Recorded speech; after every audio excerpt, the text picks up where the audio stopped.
Olá, estes são os Diálogos Luso-Atlânticos. Eu sou Rui Badaró, estou com o João Massano e juntos conversaremos sobre política, atualidades e direito. Tudo bem consigo em Lisboa, João? Como está o tempo por aí? Tudo bem, Rui, tudo bem em Lisboa, excepto o frio que continua e pronto, e é o tempo dele, nada mais a dizer.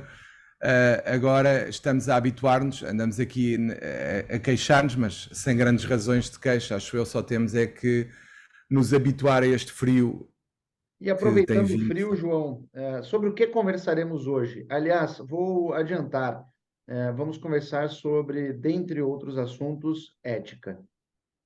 É Eu isso? acho que é algo que nos deve preocupar a todos e que cada vez mais se revela na vida social a importância da ética. Tu tinhas referido que gostarias de falar da questão do papel do professor. Eu acho que poderíamos começar por aí, até porque os professores desempenham um papel fundamental ao nível social, como já falámos aqui, e que poderão e deverão ser uma pedra base da construção da sociedade e apontando o sentido da ética como sendo um elemento fundamental no desenvolvimento social. O que te parece? João, é exatamente isto. Eu faço minhas as tuas palavras e aliás, faço um depoimento aqui para todos que nos acompanham nos Diálogos Luso-Atlânticos.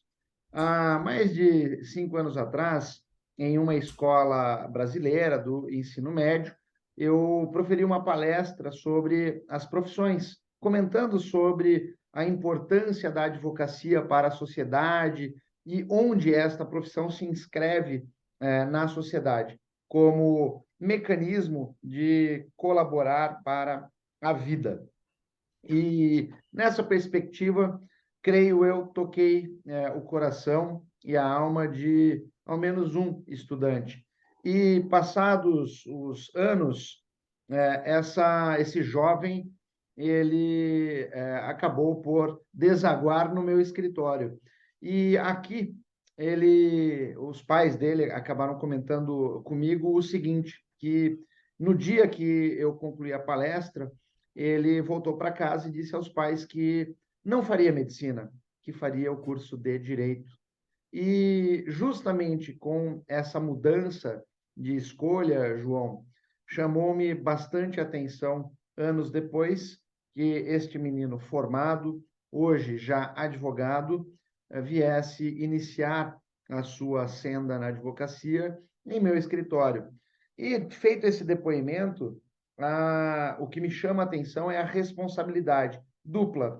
Num primeiro momento, porque toquei a alma desse jovem para que ele se voltasse ao curso jurídico. E agora, no segundo momento, se inicia a responsabilidade de iniciá-lo na advocacia. E isso traz a mim a seguinte reflexão: o quão importante é o professor na vida do estudante. O professor, ele é o farol, é o guia do aluno e, portanto, deve conduzir sua vida acadêmica, profissional e pessoal de forma ilibada, porque o professor é exemplo e deve ser, ao menos, exemplo de ética, de zelo, de denodo para com a vida de terceiro. Perceba, João, que o professor, ele, dentre as profissões, é a única que nós podemos afirmar a possibilidade de vida eterna, porque a vida do professor se projeta na vida do aluno. E então, ainda que o professor encerre a sua carreira ou deixe este plano, ele continuará a viver na vida do aluno, seja esta vida pessoal, profissional ou mesmo acadêmica. E daí a importância que os professores têm no sentido de plantar a responsabilidade ética em todos os seus alunos, na condução de suas respectivas vidas pessoal, profissional e acadêmica. Eu creio que o papel do professor, como tu disseste, é mesmo fundamental. Aliás, todos nós, pelo menos eu, do que eu falo com os meus amigos e com os meus conhecidos, todos nós temos um professor de referência nas nossas vidas, ou mais. Pelo menos um ou mais. E de facto, Eu recordo-me, por exemplo, da minha professora primária, recordo-me da minha professora de filosofia, de psicologia e de história. Há sempre professores que nos marcam em algumas das nossas etapas e que nós nunca vamos esquecer, objetivamente falando. E isso depende muito da forma como as pessoas encaram o facto de serem professores. Se encararem com seriedade e com sentido de responsabilidade e com a noção perfeita da forma como podem influenciar a vida das pessoas que tocam, no fundo, eu acho que serão sempre muito importantes na sua vida, porque nós, quando vemos alunos à nossa frente, temos que perceber que alguns daqueles alunos vão ouvir-nos com muita atenção e vão recordar aquilo que dissermos passados 20, 30 anos, se for preciso. E isso é algo que nós temos de ter a noção, e quando tu falas no eterno, o eterno é verdade, pelo menos enquanto se lembrarem das nossas aulas e enquanto se lembrarem do que dissemos no dia X, Y ou Z. Aliás, uma das coisas que eu noto e que tenho a felicidade de poder afirmar é que a minha experiência enquanto professor, ainda hoje me permite chegar a sítios e as pessoas virem ter comigo e dizerem: olha, a sua aula no dia X, ou a forma como influenciou a minha vida, a minha carreira. E isso é muito gratificante para todos nós. E de facto, esta nova vertente, que já não é nova, de ser político e do facto de poder andar por aí, por vários locais, permite ver e rever pessoas que foram minhas alunas e meus alunos e que demonstram apreço pela forma como as aulas foram dadas, e isso é algo que de facto nos enche o coração, porque isso é que fica. Ao fim e ao cabo, o que fica são os momentos que relevaram para a nossa vida e para a vida das pessoas que se cruzaram connosco e que dizem que nós as tocamos. E eu acho que isso é de facto é o que nos enche o coração e é o que nos faz levar a alguma coisa de relevante da vida, é a forma como conseguimos tocar a vida das outras pessoas e como elas nos tocam, naturalmente. João, e ao tocar a vida de outra pessoa, se nós tivermos, enquanto professores, maturidade, nós saberemos que o quão importante é você influenciar, é você, de certa maneira, se responsabilizar por um período de tempo pela formação desta pessoa. E é uma formação que pode estar em tese estrita à academia, mas ela deságua na vida pessoal e posteriormente na vida profissional. E quisera eu que mais professores pensassem na importância de um ensino ético, de um ensino compromissado e compreendendo o perfil daquele que ouve o conteúdo que é ministrado pelo professor, porque com certeza nós evitaríamos, né, nas diversas carreiras profissionais, problemas de ordem deontológica, de ordem ética, inclusive na política. E daí eu pergunto para você, como está a situação política em Portugal? Está difícil porque há uma grande contestação social e isso tem-se notado todos os dias e tem vindo a crescer. Mas ainda voltando ao que tu disseste sobre o papel do professor, acho que é muito importante que nós consigamos perceber que, olhando, e isso vai colar com a pergunta que tu fizeste em relação à situação política atual, um professor deve conseguir passar a mensagem ética, como referiste, aos seus alunos e, principalmente, deve pô-los a pensar o que é mais importante ao final do dia. Se é o bem individual exclusivamente ou se é um bem individual que, ao mesmo tempo, se associa ao bem coletivo. Porque eu acho que uma das grandes questões que se levanta neste momento é o excesso de individualismo e o facto das pessoas não pensarem no bem de todos.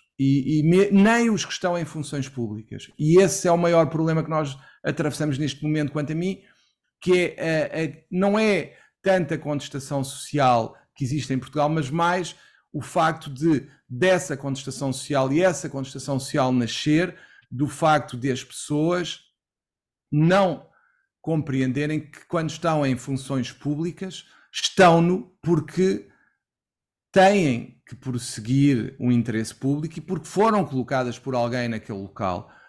E é isto que as pessoas por vezes não percebem, é que olham para um cargo público como uma forma, desculpa-me a expressão, de encher os bolsos, de tirar proveito próprio. E esse é que é o maior problema, é que a nossa vida só faz sentido, só deve fazer sentido se for uma vida que contribua para o bem de todos. Não basta, nem deve bastar o meu bem-estar individual. É óbvio que nós temos que nos sentir bem na nossa pele, ninguém pode negar isso. Eu tenho que me sentir bem na minha pele, tu tens que te sentir bem na tua pele, mas não deve ser só isso. A nossa vida não se deve esgotar em nós. A nossa vida só pode e só deve fazer sentido se ultrapassar o nosso eu e passar a beneficiar o nós. E isso é essencial, e isso é ética. É ética, é quando eu desempenho as minhas funções enquanto Presidente do Conselho Regional, eu não estou ao serviço de um qualquer interesse pessoal, ou não devo estar ao serviço de um qualquer interesse pessoal, mas ao serviço de uma classe que me elege e que eu tenho que respeitar porque confiaram em mim, têm expectativas em relação ao que eu possa fazer. E eu não tenho o direito de defraudar essas expectativas, porque de facto esta função que eu exerço só faz sentido se for exercida no interesse de todos os advogados e de todas as advogadas. Senão, o que é que serve? Só para ter uma medalha? Não, isso não me pode nem deve satisfazer, isso é pequeno demais. E agora ainda tivemos o exemplo, a satisfação que eu sinto e o orgulho que eu tenho na equipa que está por trás a fazer um produto que saiu ontem, que é a revista do Conselho Regional, o Pode Informar, é um orgulho que eu consigo sentir porque de facto sinto que nós estamos a fazer um trabalho que é relevante para todos. E é aí que está a satisfação e que tem que estar a satisfação. E as pessoas têm que perceber que o trabalho que se faz não pode ser só para nós e tem que ter, nem que seja o interesse familiar, nem que seja o interesse daqueles que são próximos de nós ou que estão próximos de nós. Porque só pensarmos em nós, seguramente que a nossa satisfação vai ser efêmera e muito efêmera mesmo, se não estivermos perante e atrás de um objetivo de todos e de um objetivo comum. E é isso que falta. E estavas a perguntar relativamente à situação social atual. É óbvio que a situação social atual, a contestação a que nós assistimos diariamente, aliás, há pouco saiu a notícia, inclusivamente, de greve no setor privado, numa televisão privada portuguesa, é não só provocada, obviamente, por uma inflação que infelizmente sobe e sobe muito, e os salários não a acompanham em Portugal, mas também porque as pessoas, para além dessa situação de insatisfação óbvia com as suas condições económicas, têm outra situação que no fundo é deitar gasolina na fogueira, que é a falta de ética a que assistimos na política. E isso é algo que as pessoas não compreendem. Por exemplo, eu olho para as pessoas e uma das coisas que elas dizem é: se há milhões para A, B ou C, ou para a TAP ou outra companhia que depois desbarata esses valores em indenizações milionárias ou outro tipo de situações que a população não percebe, e diz: então e eu estou a perder poder de compra quando os milhões do Estado vão para outro sítio sem se perceber bem porquê e sem uma razão social que não seja a mera satisfação de alguém a título pessoal. Ou seja, o que as pessoas estão neste momento, ainda que não seja consciente, a questionar é: ok, isto é legal, não há juridicamente nada que impeça este tipo de comportamentos. Alguns, pelo menos, não é? Outros, se calhar, teremos um foro criminal também mais dia menos dia a aparecer, mas mesmo que seja legal, o que as pessoas questionam é moral isto? E as pessoas estão a tomar consciência da necessidade de valores éticos na sociedade e na política, obviamente. E é isso que está em causa, é um confronto entre algo que até pode ser admissível juridicamente e não ser ilegal, mas não ser admissível moralmente, eticamente. E aqui é a tal distinção entre moral e ética, que muitas das vezes não é fácil de fazer, mas eu diria que valores que devem presidir a um comportamento qualquer que ele seja. E nesse sentido as pessoas questionam-se: que raio, eu tenho uma pessoa que é eleita ou que é nomeada por alguém eleito e que faz isto com o dinheiro público, e eu estou aqui a contar tostões para sobreviver até ao final do mês, e o dinheiro que é desbaratado, é o meu, é a minha contribuição, é o meu imposto. Qual é a lógica de alguém fazer isto? E aqui já não estamos no plano legal. E quando os políticos se defendem dizendo onde é que está a ilegalidade, isto é tudo legal, já não basta isso. Já não basta isso. É preciso mais do que isso. E é isso que muitas vezes os políticos ainda não perceberam e que leva a esta contestação nas ruas de professores e agora jornalistas, maquinistas da CP, trabalhadores da CP, que é a Companhia dos Caminhos de Ferro Portuguesa, que também tem um problema similar à TAP, mas eu falarei isso depois, porque de facto eu acho que a sociedade já não se basta com isto é legal. A sociedade já está a exigir e manifesta-se nas ruas, e daí, nos últimos tempos, o eclodir de várias greves e de vários protestos com impacto nacional. Eu acho que tem muito a ver não só com as condições individuais de cada uma das pessoas que protesta, mas com o facto dessas pessoas terem a consciência que estão a passar mal e que outros que deveriam dar o exemplo estão a aproveitar-se do erário público para desbaratar dinheiro que é mal desbaratado, obviamente, e que eticamente não é justificável a sua conduta. Não sei se no Brasil é similar, mas aqui é o que se passa neste momento, na minha interpretação. João, o que descreveste não é um problema apenas português, é um problema do Brasil, da França, do próprio Estados Unidos, do México, de todos os países do mundo, porque atrás do político há um ser humano. E às vezes, aliás, na grande maioria das vezes, o ser humano, de certa maneira, ele possui um egoísmo que é inerente a si, um individualismo. E se ele não tiver maturidade, e uso de novo essa palavra, ele deixará, na maioria das vezes, ou no menor sinal de necessidade, o senso de coletividade à margem para que ele possa se resguardar. E o que descreveste na situação portuguesa, ainda bem que esta sociedade possui consciência de que, em que pese seja algo legal, não é nem um pouco ético na atual situação econômica do país, eles se locupletarem do erário público para manter o seu status de vida. E isso ocorre sim no Brasil, é desolador, mas aqui dificilmente se discute essa questão no limite, no limiar do necessário. Vez ou outra, isso é objeto de discussões em televisões, nas mídias. Vez ou outra, existem pequenos movimentos, pequenos focos de greve, mas são raras as vezes em que a manifestação atinge todo o país. E aqui é pior, talvez seja o mesmo em Portugal, não sei, mas não somente os políticos, João, se aproveitam disso, mas eu vou dar um exemplo do nosso mundo jurídico.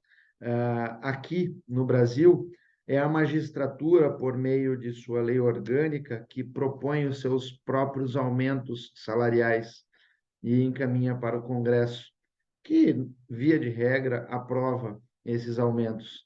E aqui, em total dissonância do que ganha o brasileiro na iniciativa privada, os régios salários da magistratura, independentemente se é estadual ou federal, não se coadunam com os salários pagos ao trabalhador comum.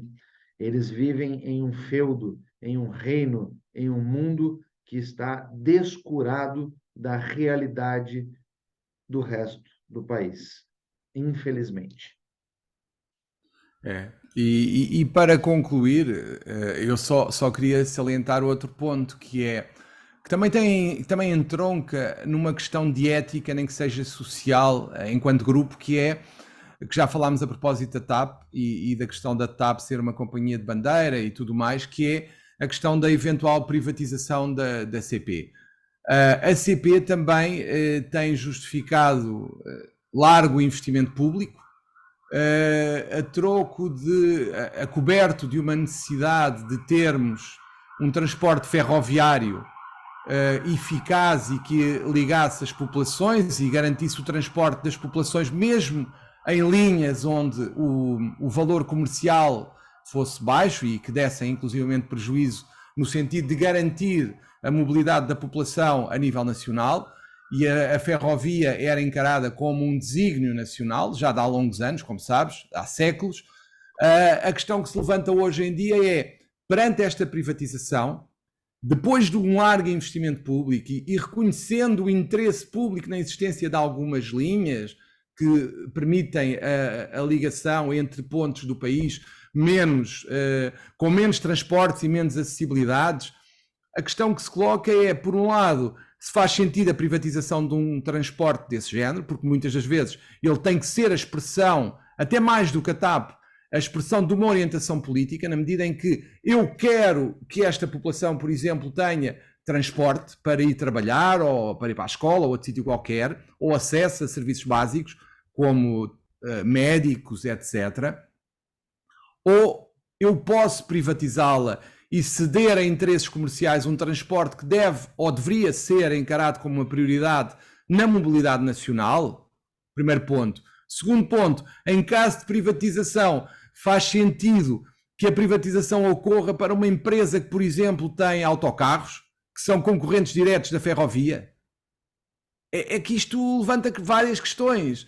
Faz sentido o Estado investir largos milhares na qualificação de uma ferrovia, de uma linha, e que depois vai privatizar e inclusivamente permitir a entrada de um privado que tem interesse direto no meio de transporte concorrente, como os autocarros?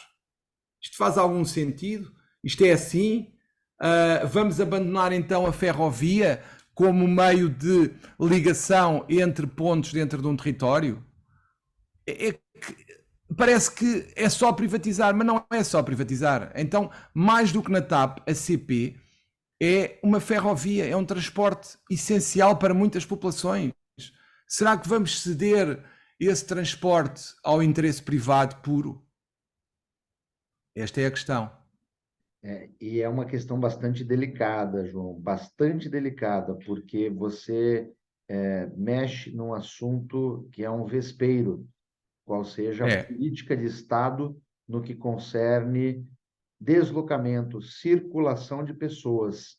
E isso é algo extremamente delicado e que deve ser analisado com muito critério. Não basta privatizar sem que haja a manutenção de uma política de Estado que garanta a efetiva circulação de pessoas ao longo de todo o território.